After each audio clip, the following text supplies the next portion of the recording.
Hello and welcome to this Well of Knowledge session about Microsoft OneDrive. So Microsoft OneDrive is a piece of software that we get with Office 365 that is responsible for holding all your files and synchronizing them to your PC. And it works in a similar way to Dropbox. But you can also use it to synchronize files that are in Microsoft Teams. And all the files that are saved in Microsoft Teams are actually stored in Microsoft Sharepoint, but we'll come on to that a bit later. So on your PC in Windows Explorer, you'll have a OneDrive icon saying OneDrive Sadler's Wells. And underneath that, you'll find all of your personal files, as you can see here. So this is your own private personal OneDrive area. By default, no one else can access that, although you can share individual files or folders to people if you wish. In addition to your own personal OneDrive area, we have set up additional areas, mainly for your own department. So if we minimize that OneDrive, you'll notice there's an icon below just saying Sadler's Wells with a little building icon. And then underneath that, you'll see a folder with the name of your department. And in there is where all your departmental files are stored. So we've set this up for you. All the files are actually stored within Teams and SharePoint. We've just set it to synchronize onto your PC. But you can also synchronize any files from Teams onto your PC if you wish. To do that, open up Microsoft Teams and then go to the Teams section over on the left-hand side. And I've previously set up a demonstration team. And if you click on a particular channel, you'll notice that there is a Files tab at the top. And in this demo team, I've entered in several example files, as you can see. You'll notice at the top there is the option to sync. You can click that and it will synchronize all the files for that channel to your PC. However, I recommend it's worth trying to synchronize everything in the team, so if other channels are added in later, you'll automatically get access to those files. To do that, if you click the ellipses menu, there's an Open in SharePoint option, which opens up SharePoint and shows you the files that are in that channel. This is where the files are actually stored in the background. Teams just gives you a very convenient way of accessing them.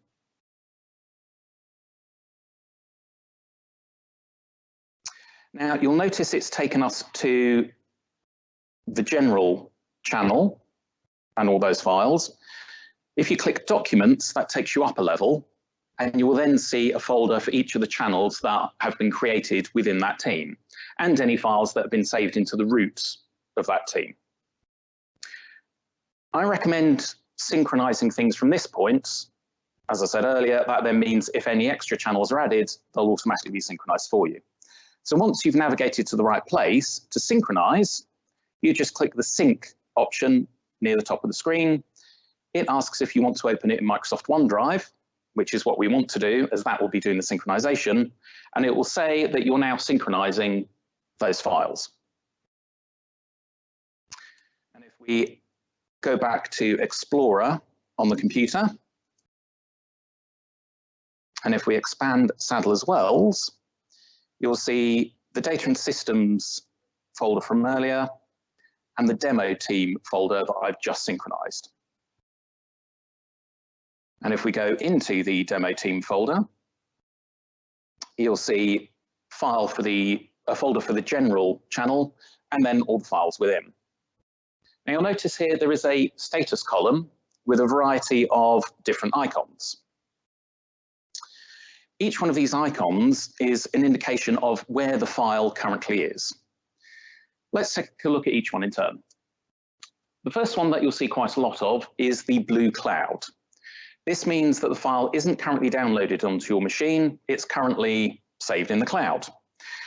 It means that that file is not using any space in your computer, and you do need to have an internet connection to be able to open that file. As an example, we have a example Word document here, which has got the blue cloud. And if you double click it, as long as you have an internet connection, it will open the file in Word for you. And if we minimize Word, you will notice that the blue cloud has now turned into a green tick. The green tick shows that the file has been downloaded and is available locally to that computer. So it is using space on your computer. You do not need an internet connection to open the file that is showing a green tick, but do bear in mind that anything with a green tick will get removed if you don't use it frequently. OneDrive will tidy up in the background, and any files that are very large or not regularly accessed will get turned back into cloud-based files, so you'll see the blue cloud appear.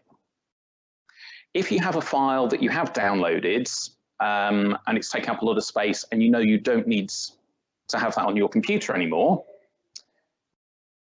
you can right-click the file and select Free Up Space. You'll then see the icon change to be some synchronization arrows. That file is now no longer on your computer, it will be cloud-based. The synchronization arrows, they just mean that there's a synchronization pending. So that's a change either on your machine or in the cloud that hasn't matched up yet. You'll also, with this, you'll see a similar icon down in the system tray in the bottom right of your computer screen. Any files that have the synchronization arrows will change to either a green tick or a blue cloud after a few minutes. If you do have any files that permanently stay with this synchronization arrow, let us know. Something may have gone amiss that it's not able to catch up. One thing to note with files that have the blue cloud, if they're very large files, such as this PowerPoint presentation, which has a lot of video, it will take a little while to download to your machine. So when you double click them, you'll get a pop-up screen with a status bar, and you'll also notice in the status column, a little progress bar is showing as well. So just bear in mind, very large files will take a little while to download if they're not already on your computer.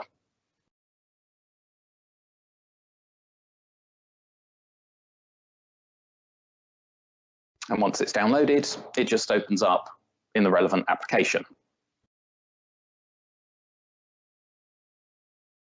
So let's just get rid of PowerPoint there.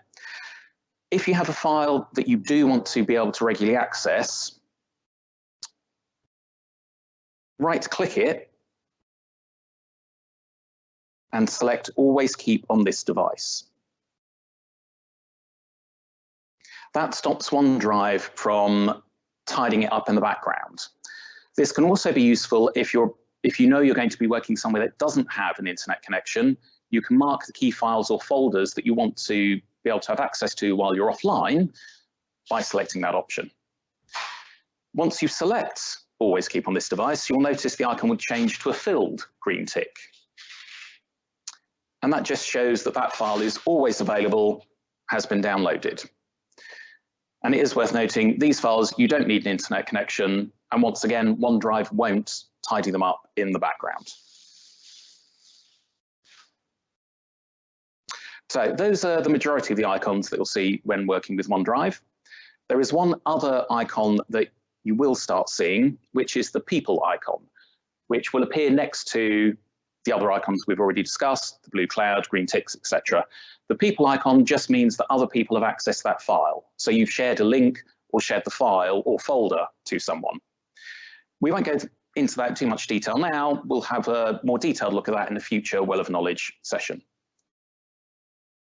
So everything I've shown you just now is all part of OneDrive's file synchronization files on demand feature, which is part of Windows 10.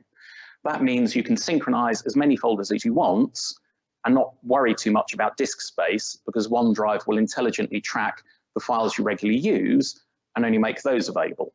And if there's something you don't use that often, double click it, it will get downloaded there and then. You can also access files directly from Word, Excel, and PowerPoint. So you don't have to go via Teams or open up Explorer and double-click on the file. So if we open up Word,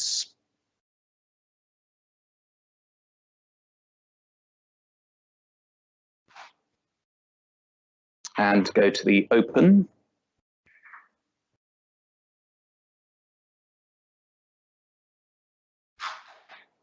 and select OneDrive. So this is my personal OneDrive. It's the same area we looked at previously in Windows Explorer.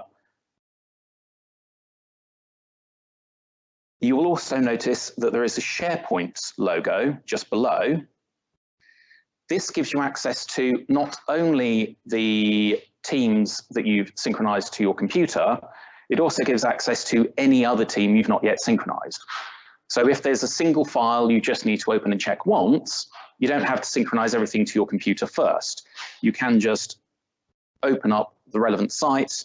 For example, in this one, we've gone to the Well of Knowledge and open the documents directly from there. And if you double click any of those files, they'll just open up in Word in the usual way.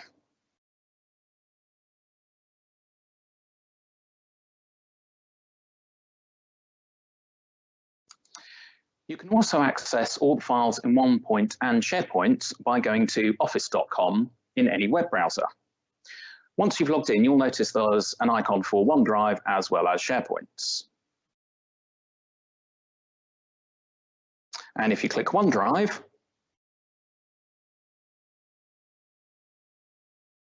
it will open up and show you all of your personal files in exactly the same way that we saw in Windows Explorer previously.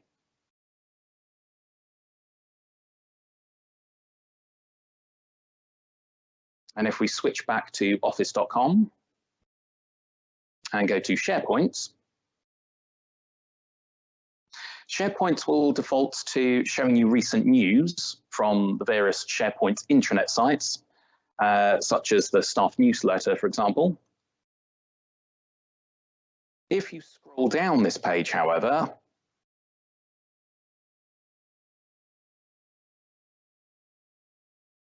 you will see the various teams you have access to. And if you click the team, it'll take you to the home page for that team. And right at the bottom of that page,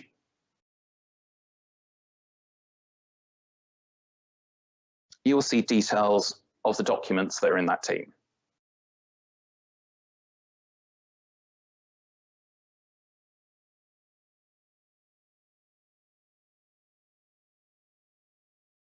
And if you click the folder for that team, it will take you back to the same page in SharePoint that we saw. We went into Teams and selected Open in SharePoint. So you can reach the same place through a different route. So that's OneDrive. That's how it works on your machine. That's how it gives you access to your files and synchronizes everything. And that's also a little bit about SharePoint, which is what holds the files in the background.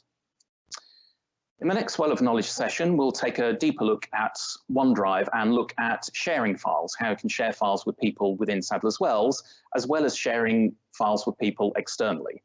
And we'll also take a look at how you can control access, how you can limit how long someone has access to a file, and also limit whether they can edit the file or download it. And we'll do that in a future session. Thank you very much for taking the time to join us. See you next time.